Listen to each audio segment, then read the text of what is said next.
Hello and welcome to a special interview for The Wire supported by Glenlivet Books. With just 6 weeks left for the end of the year, we ask, will India meet its target of fully vaccinating every adult before the end of 2021, or will that target be missed? And if the target is missed, how serious a situation will that create? That's one of four key issues I shall raise today with an eminent doctor, epidemiologist, and an independent public health policy analyst, Chandrakant Laharia. Dr. Laharia, as of today, the government has confirmed that 79% of all adults have received at least one jab. 38, maybe now 39% have received two. The critical question is, do you believe India can meet its target of fully vaccinating every adult before the end of 2021? Thank you very much, Mr. Thapars. So I have looked at the data, and what I see that by end of this year, on 31st December 2021, in the best case scenario, India can have 71% of adult population being fully vaccinated, which means they would have received two shots. That's the best case scenario. In a realistic case scenario, around 60 to 65% of adult population would have received both shots. So that's what is going to happen by 31st December. Having said that, I also think that the target of 100% of adults being fully vaccinated by 31st December was in a sense unrealistic. But if you ask me that was government wrong in setting up that target, I would say no. Government was right in setting that kind of ambitious target, but we also need to think of when a health program is concerned from the public perspective, that there is a government which set an ambitious target, which is a good thing to be done. And that's how you achieve some other things. But I also want to ask, which is the other government health program or any health program which have achieved 100% target, irrespective of what is the timeline? And especially in the vaccination program, the universal immunization program, which India carry out, the target always remain 100% for every year. But for many years, it achieved 60%. And even now, 43 years since start of program, it's 80% of target achieved. There are four reasons that the target of 100% is unrealistic. Let me enumerate. One, the program is COVID-19 vaccination program is voluntary. And we know that there would be some people who are not willing, irrespective of what is their reason. So it is unlikely to achieve 100% target. That's one. Second, when we talk about 100% vaccination with two shots, we already know historically that while it's easier to achieve a higher coverage with single shot vaccines, like we know BCG vaccine achieve higher coverage, even single shot of measles vaccine, 90% coverage. But when it comes to the 2-shot or 3-shot vaccines, there is always a some dropouts. And the coverage with the 2-dose vaccine is always lower than the 1-dose vaccine. So we know that there is a lot of enthusiasm that a number of cities or a few states achieve 100% coverage with the 1 shot, but achieving 100% with second shot is unlikely. Third, and more important, is that there were people who had received, who had got COVID-19 infection, and they legitimately delayed their vaccination. So having that kind of approach will not help in achieving 100%. Fourth and most important, what we need to remember that what the target which we are saying 94 crore of adults, this is an estimated number. We really do not know whether this is an actual number or not. If in reality, if this is a 96 crore, who knows? And when the program started in January this year, since then, there would be 2 additional crore people who would have moved to, who were earlier younger than 18, but now in 18 plus. So there are a number of things, voluntary program, 2-shot vaccine, the nature of people, like the people who develop infection, and we don't know what is the realistic target. So putting all of these together, this was not unrealistic. But last point here is that what would be the realistic target even in the long run, even beyond 31st December? And I would say that for a 2-shot vaccine, if and when India achieve a 90% coverage of adult population, that would be really good. And 95% is the uppermost, highest which can be achieved. I don't see that no matter which timeline we set, even in 2022, achieving more than 95% is not something which is going to happen. So 90% of adults fully being vaccinated with 2 shots is something which is realistic. 100% is not realistic ever. You know, you've given a very clear answer with a lot of detail and a lot of fact. And clearly, This will make the audience understand that the government's continued insistence that they will meet their target is actually being unrealistic. It's also not being completely truthful with the Indian people. Let me point out one particular problem that remains. Today, unlike the situation that applied 3, 4, 5 months ago, we have enough vaccines to fully vaccinate every adult. The question is, can we achieve the required rate? The NDTV dashboard this morning says that as of today, Monday the 15th, the average vaccination for the last week was 5.3 million a day. And the dashboard says that this means if we are going to fully vaccinate every adult by the end of the year, we have to vaccinate at a rate of 20.1 million jabs a day. Is that at all likely, or is it simply impossible given what we've been achieving since January?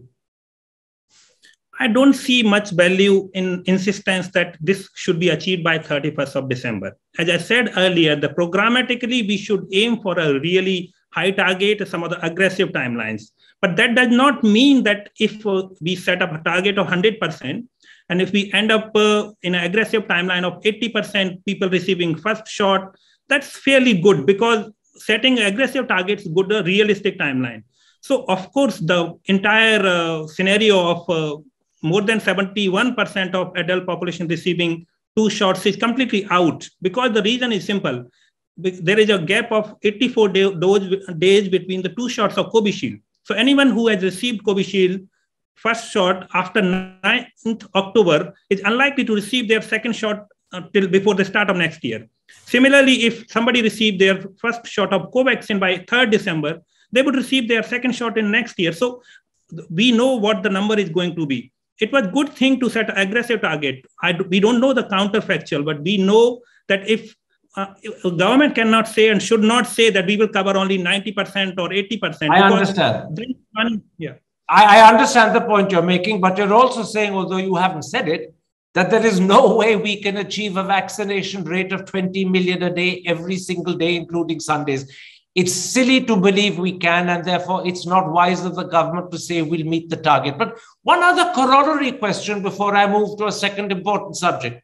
Given that it now is almost crystal clear, we're not going to fully vaccinate every single adult before the 31st of December. As you said at the beginning of your first answer, the best case scenario is 71% will be fully vaccinated. A more realistic scenario, you said, is between 60 and 65%. But how serious would that be? Or, given the high level of seropositivity, which is almost 68%, and given that perhaps 85, 90% may have 1 jab, will it be not so worrying that the fully vaccinated may not be more than 70%? So if we look at the aggregate numbers, considering around 80% of India's population has received 1 shot, there is a high seropositivity in many of the states. So as an aggregate, it's not worrying. But what I would like to emphasize is this, that we know that in age group of 60 plus, for whom the vaccination had been opened starting 1st of March, till now, there is only around 51% of 60 plus population has received both shots of vaccine. And that's a little concerning. Our focus should have been achieving full coverage of as high coverage as possible for elderly or 60 plus population. And it is still hovering 2 shots for 51%. The same is scenario for 45 to 59 year age population. Absolutely. Can I stop you because I have those figures with me? I'm quoting the Hindu from the 13th of this month, that is just 2 days ago. 37% of people above 60 haven't got a second dose. 43% of people above 45 and up to 59 haven't got a second dose. That means simply that over 1/3 of people over 60 haven't got a second dose. Almost 50% of people between 45 and 59 haven't got a second dose. These are amongst the most vulnerable age groups. This, you're saying, is a matter of concern. Yes. So what Hindu numbers are, they subtract from the first shot to the second shot.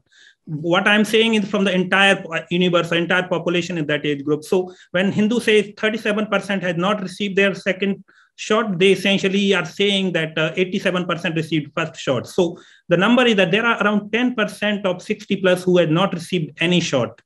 And half of the total 60 plus has not received both shots. So these are the numbers. This is the concern, because the high risk population should be targeted for vaccination. I would not be worried if both shot coverage stay, which will be 71%. That's not a concern. A young 18 to 44-year-old, if he or she has received one shot and will receive second shot in due course, that's fine. But a 60 plus population or 45 to 59, if they have not received both shot 10 months or nearly 9 months since the start of vaccination, that is concerning. We should be examining the reason that why elderly population are not coming. Our focus, since we have access to that kind of data, should be identifying that target population rather than looking for entire population, everyone, which is a good idea, but focused approach on bringing the high-risk population for vaccination should be the approach. This brings me to the second big issue I want to raise. Health Minister Mansukh Mandavia has confirmed that 12 crore people who got their first shot have not come on time for their second shot. As yet, they haven't had a second shot. 12 crore is 120 million, which is a very sizable proportion of the population. How should the government handle this? So I am not completely surprised that 12 crore people have not received their second shot. We know, and I am more surprised by the fact that this is being seen as a surprise or this has happened, because we know in various immunization programs and immunization initiative, and especially this is an adult vaccination program for the first time at such a large scale.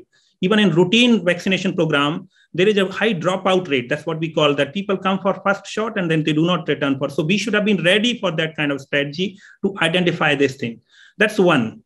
But I would be more keen to hear that when it is said that 12 crore people are due for their second shot, it will be really useful to get the granular data that where those 12 crore people, which state, which city, which age group, and that's what we should be aiming for. I would repeat the point. If in those 12 crore, if majority are 18 to 44 year, we can wait for that. But we should bring those people, which we are talking 45 to 59, and we try to identify. And we keep hearing from government that really good quality technology-based platform of CoWIN.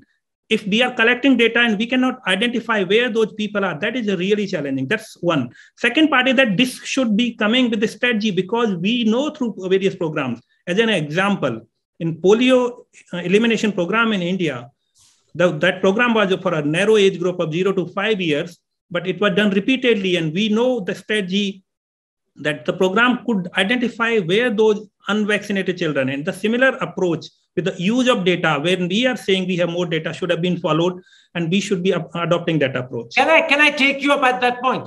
Because the essential point you're making is twofold. One, we should have had a strategy to tackle the fact that there would be a sizable number of people who wouldn't come back for their second jab. And clearly, that strategy is now being devised today. It wasn't thought of earlier, which it should have been. You're also saying that we should have had a way of being able to tackle these people by getting their details. Now, this is a point that Anurag Behar, the CEO of the Azim Premji Foundation, made to me, and I want to put to you what he said. He said in rural India, the problem is that the CoWIN app only takes people's telephone numbers, mobile numbers, not their addresses. So when they don't come for their second jab and you need to reach out to them, you find that connectivity in rural India is poor.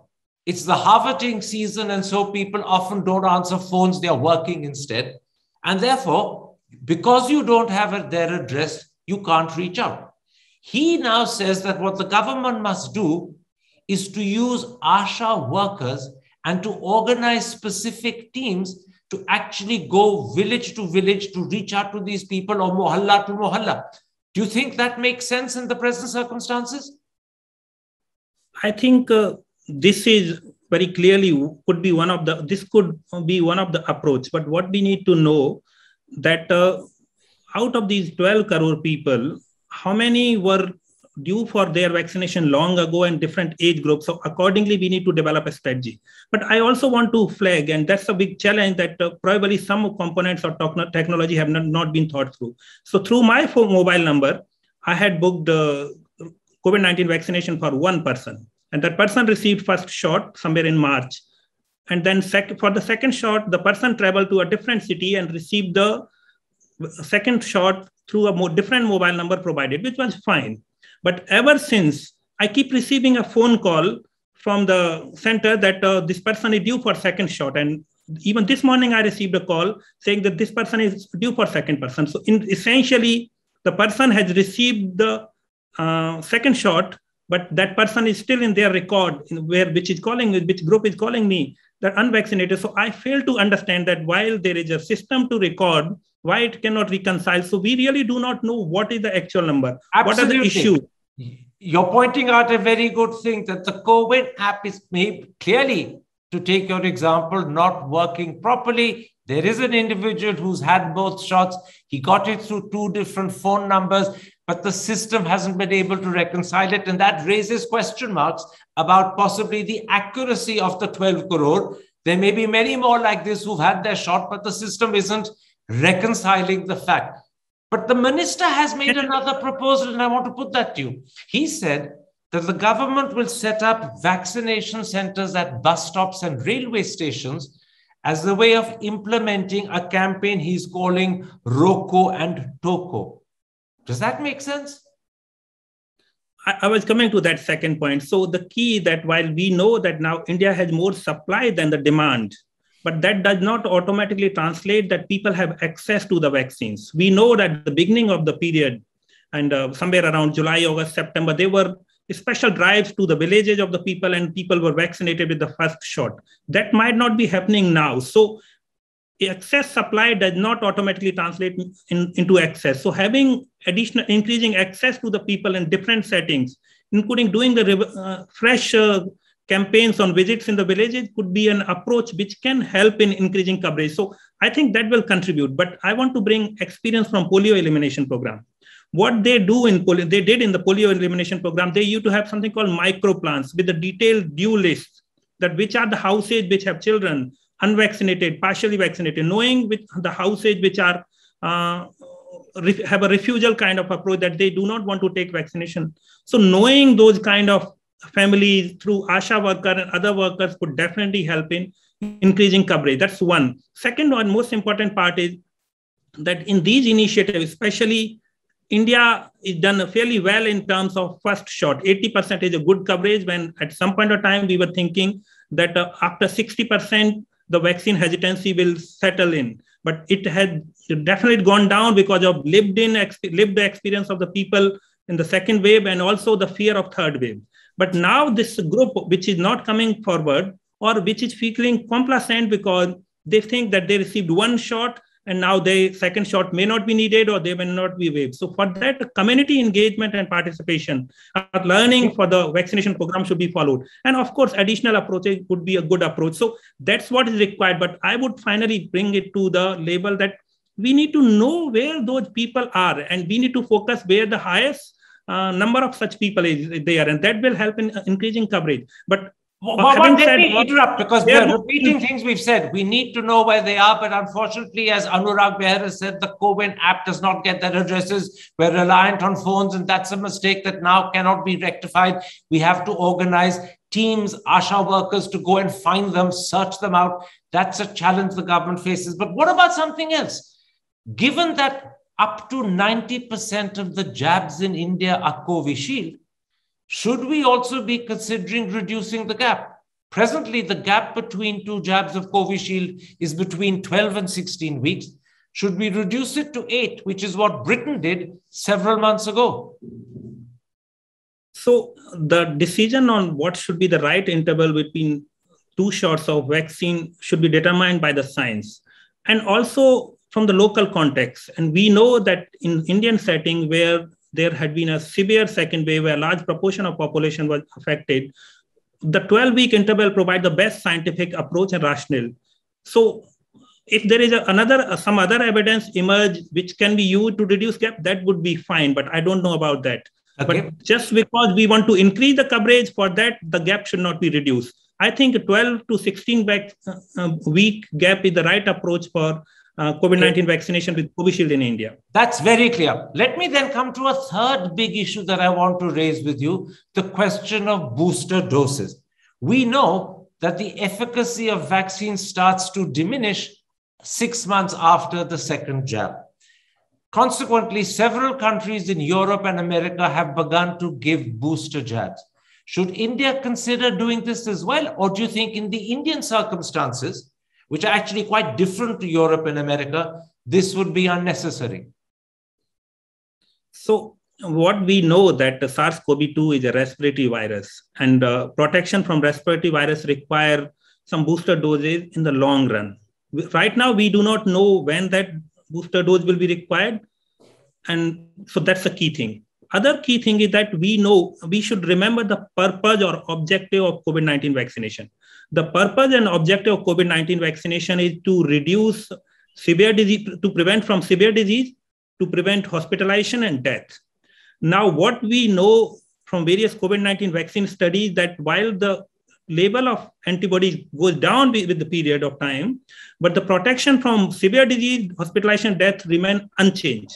So if our objective is same, then there is no need of giving a booster shot for those any population. Okay. And that's why India should not be giving booster shot. Let me put a very specific question to you. There is a demand being raised by doctors, by several state governments, that boosters should be given to 3 specific sections of the population. Health workers, because sometimes they are the most vulnerable in terms of exposure to new infection, to people with comorbidities who are also vulnerable, and thirdly, to people over the age of 60. Should an exception be made for these 3 sections of the population, or do you think it's unnecessary?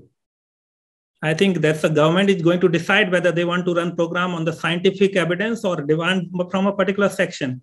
The demand is not a reason to give a vaccine booster shot to any age groups. As I said, the objective has not changed. The vaccine provides protection against the original target. That's one.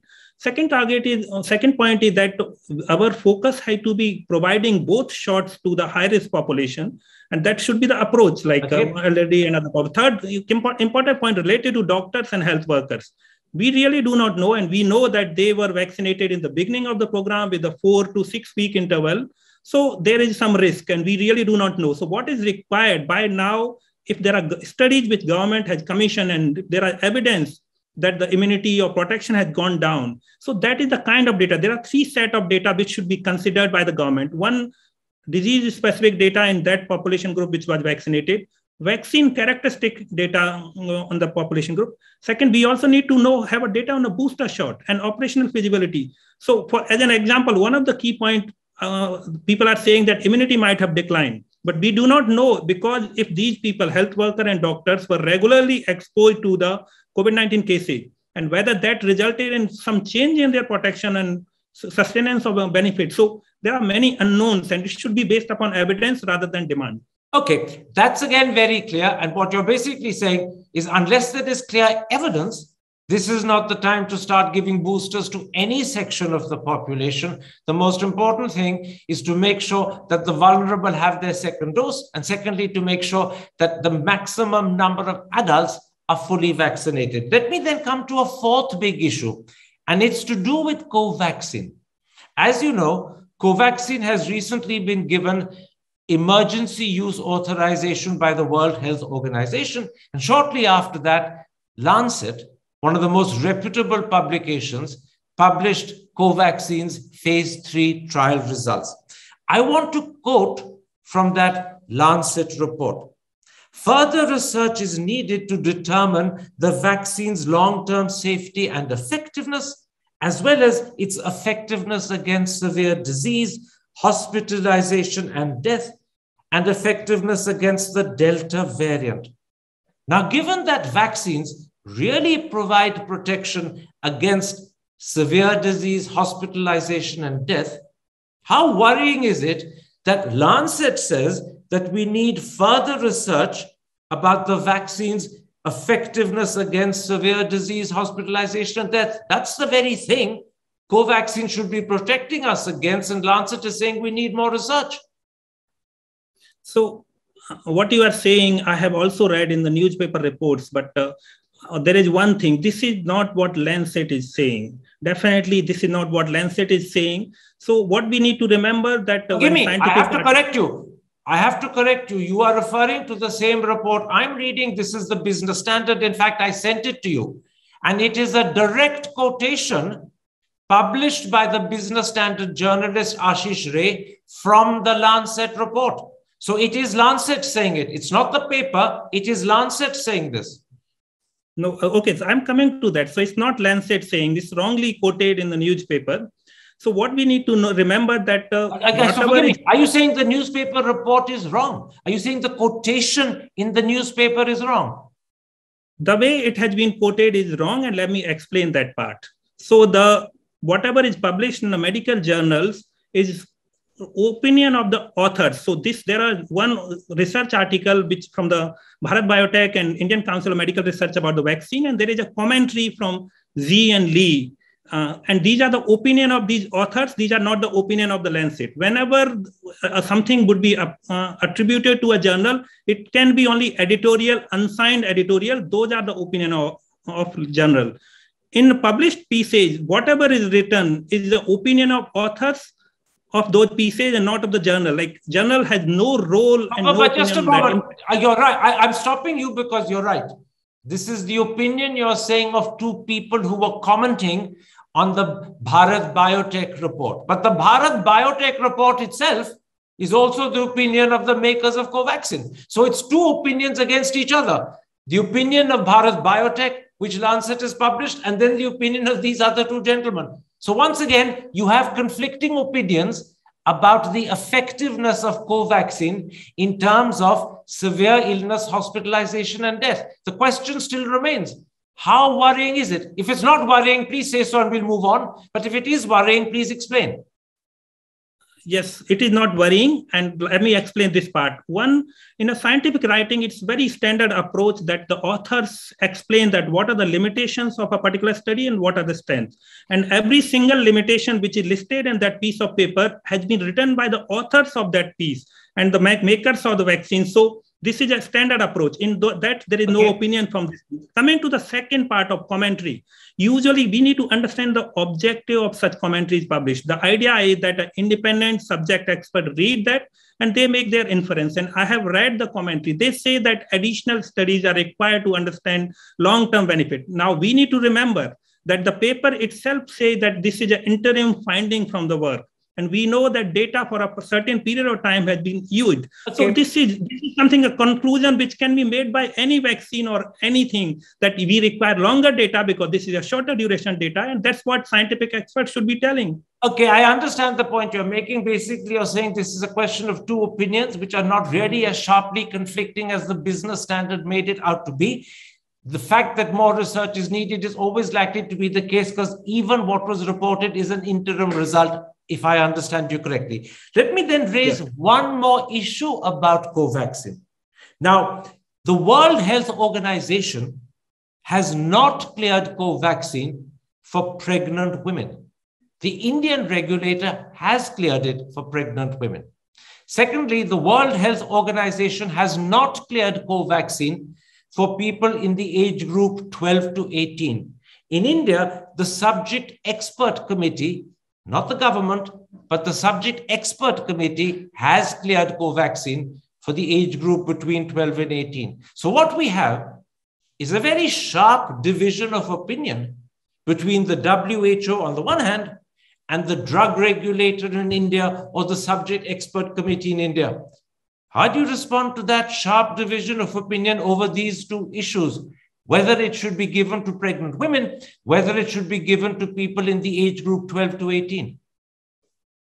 So I have read the press release from WHO website, and I think I have a different interpretation than the one which you are making. So the way I understand emergency use listing process, they gave approval for an age group for which a vaccine has been licensed in a particular country. So Covaxin has been approved in India when it had applied for EUL for 18 plus population. So it has been cleared for 18 plus population by the technical advisory group, which gives a recommendation on emergency use listing. In that same press release, toward the bottom, it reads that vaccine has been cleared for everyone above 18 years. It makes a mention that the data for pregnant women is available for 120,000 pregnant women who received Covaxin, but more data is required. But it does not say that it is not cleared. And let me go back to previous. I have read other. Forgive me. I'm stopping you because I was in England when the clearance happened, and it was pretty clear from the reports that I read, and I was reading Indian reports, not British reports, that the WHO had specifically not cleared Covaxin for pregnant women. It is equally pretty clear in India that the drug regulator has cleared it for pregnant women. Let's not talk about the age group 12 to 18, because that is only a recommendation in India from the subject experts committee. The government has not cleared it for that age group. So let's leave that out. But let's focus on pregnant women. The WHO has specifically not cleared it for pregnant women, whereas the Indian regulator and the Indian government has cleared it for pregnant women, and it is being given to pregnant women in India. That is a sharp difference between the WHO and the Indian position. I do not think that the emergency use listing is about any specific age group. What we need to remember is I'm not talking about specific age group, Dr. Lahari. I made it clear. Let's leave that out. I'm talking about pregnant women. Please focus on that. The WHO has not cleared Covaxin for pregnant women. The Indian government is giving it to pregnant women. Okay. I do not know more detail about it. My understanding is that it is cleared for everyone above 18 years. And whether it should be given to a pregnant woman or not, that is a decision which is taken by the different group. As an example, in India... Forgive me, I'm stopping you there because it's important that we don't mislead the audience. I believe I am right in saying that the WHO has not authorized and cleared Covaxin for pregnant women. It's cleared it for others, not for pregnant women. It said more research is needed before that is decided. I'm deliberately leaving out the age group 12 to 18 for the simple reason that although the WHO has also not cleared Covaxin for that age group, nor has the Indian government. It's only the subject expert committee in India that has recommended it can be given to that age group, which is why I'm leaving it out. But there remains, and this is important, there remains a fairly sharp difference between the WHO position and the drug regulators' position in India or the Indian government's position on pregnant women. But let's leave it there because there's no issue. Let's not quarrel over it, because if you aren't aware that the WHO hasn't cleared it for pregnant women, whereas I'm saying it hasn't, then there's no point carrying on further. No, but allow me to give my point. So WHO has cleared, the way I read from the press release, everyone above 18 years.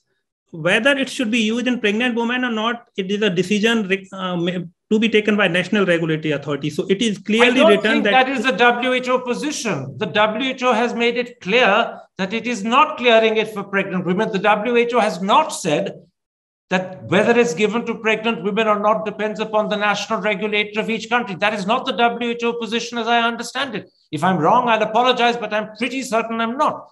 Which is why I'm saying, let's move on. Let's not get stuck on this issue. Let's move on. The last point I want to raise with you is to do with how you see the future in terms of the disease and the pandemic. Europe, as you know, is experiencing a fairly sharp rise in numbers, and the WHO has already worried and warned that there could be another big surge happening in Europe. Do you see something similar in India, or is that unlikely because of the second wave, because of the seropositivity that we've already gone through? So, Mr. Thapar, you have partly answered the question. So, how a disease would unfold depends upon three factors: the agent, host, and environment. Environment is actually the context, and context matters a lot in such kind of epidemics and pandemics. In India, with the currently ongoing second wave, which is petering out, Delta variant has already affected people, and then people have received first at least one shot of vaccine. With that kind of background, if there is no new variant which has a capacity to cause immune escape, which essentially means they can bypass the protection provided by vaccines also. So only highly transmissible variant will not be enough. If there is a new variant which has immune escape ability, then only we will see a major rise in the cases. Otherwise, India's situation is very different. We have already faced Delta variant, while other settings have not faced Delta variant. At the same time, we also need to remember that each of the vaccine, COVID-19 vaccine being used is very different. And the vaccines which India is using are different from vaccines which have been used in US or other European countries except UK. No, forgive me, you're absolutely right when you say that unless there is another variant which is immune escape, we should not face a wave like the second wave. But the vaccines India is using are identical to the vaccines Britain is using. Ours is a British vaccine. Covishield is AstraZeneca. It is a British vaccine. And the majority vaccines in Britain, I believe, I underline the word I believe, actually are AstraZeneca, not Pfizer and Moderna. So it's the same vaccine in those two countries. The context is different in UK and US. So UK started vaccination before the Delta variant. India started vaccination after Delta variant, and India has a high seropositivity. So with the 70% of the population by June, had nearly 70% population had developed antibodies or exposed to the infection. And that is the point when India started vaccinating people. So we are still understanding how natural infection followed by vaccination works, which was not the case for UK. And that is the difference. But we don't have all the answers in one go. But I personally think that India is far better shape and position as far as pandemic is concerned than other countries. We also need to remember One last question before I end, and it's to do specifically with Delhi, because these are facts that were published by the Hindustan Times just a couple of days ago. How do you view the situation in Delhi? According to the Hindustan Times, the 7-day average of Delhi cases may only be 42, which is very low, but it is 68% more than it was on the 21st of October. Secondly, over that same 3-week period, the positivity rate has increased from 0.05% to 0.9%. Does this suggest or hint that there could be another surge beginning? Or, given Delhi's astonishing seropositivity of 97%, is that an unwarranted fear? That is completely unwarranted fear. The number is so small that there is a minor variation due to variety of reasons. People start coming to health facility, getting themselves tested, etc. I would not be worried till the test positivity rate becomes really changed drastically. So merely looking at the change in the weekly rate is not a big issue. This is really small number to make any conclusion. But considering the seropositivity and vaccination rate, I think Delhi is, at least for some time, until their new variant emerge, is a fairly good shape, and we should not be worrying too much. Thank you very much indeed, Dr. Lahare. It will be very reassuring for people to know that you believe that India is not likely to see the sort of surge being presently experienced in Europe, that whatever changes are happening in numbers in Delhi, those are just small and not worrying. And therefore, we can be reasonably reassured that at the moment, the situation that prevails will continue at least for the foreseeable future. And the other important thing you said is that although India is unlikely to be able to fully vaccinate more than 71% of its adult population, that was the best case scenario, it's not a matter of great concern. What we need to focus on instead is ensuring that vulnerable age groups get fully vaccinated. And we need to also reach out to people who haven't come for their second jabs and make special efforts to do so by either tracing them out, using ASHA workers, or organizing special committees to do so, special teams to do so. I thank you for this interview. I'm deeply grateful to you. Take care. Stay safe. Thank you very much.